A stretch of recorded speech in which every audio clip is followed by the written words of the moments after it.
bibigyan ko lang kayo ng tipid hacks sa pagluluto ng chicken. Chicken breast yung binili ko. Tapos, yung lahat ng buto, yun lang ang ititinola ko.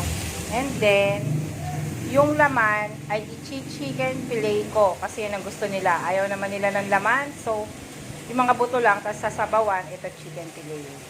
For lunch. Tapos, ayan, nagdagan natin ang sabaw. Ganyan lang siya kakonti. Sabaw lang naman kasi ang gusto. Then, pag kumulo yan, lalagyan ko na para mas magkalasa. Lalagyan ko yan ng chicken cubes. Gagawan ko na ngayon ng pinaka-breading. Ako na lang mismo yung gagawa para mas tipid. Yan. Lagyan lang yung harina, paminta at asin. Talo-talo na yan. Breading mix na yan.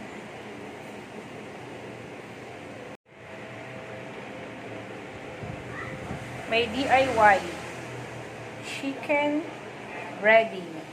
Marami pong paminta kasi mahilig po kami sa maanghang. Konting asin. Lagyan po natin para magkalasa. Lalagyan ko siya ng chicken broth cubes para magkalasa. Ito yung other sangkap na ilalagay ko sa tinola kong buto-buto. Yan. Pinainit ko na rin yung pagpipituhan ko ng chicken breast. Yan, mainit na. Lalagay na natin ang chicken. Ito, nilalagyan ko na ng chicken breadings. Bago isalang. Pero, may nakaligtaan akong isa na isalang ko na dun sa kawali. Wala pang chicken breadings.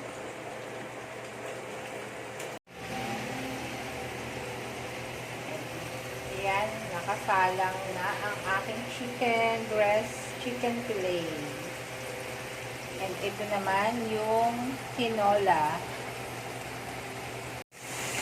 Ayan, kumukulo-kulo na ang mga buto ng manok at ito naman ang mga laman niya. Para po tipid tayo mga mamshi, di ba?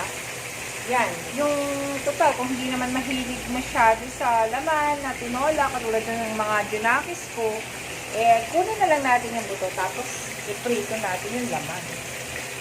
Ayan, ilalagay ko sa tinola, pero I'm sure, hindi rin yan nila kakainin. Sabaw lang talaga. At least, yung sustansya ng malunggay ay napunta naman dun sa sabaw. Kaya okay na rin. Ayan na ang tinola, palito na. And ito naman ang pinili. Ito na yung pritong breast kasi maagang magla-lunch ang aking junakis dahil may pasok. Yun lang.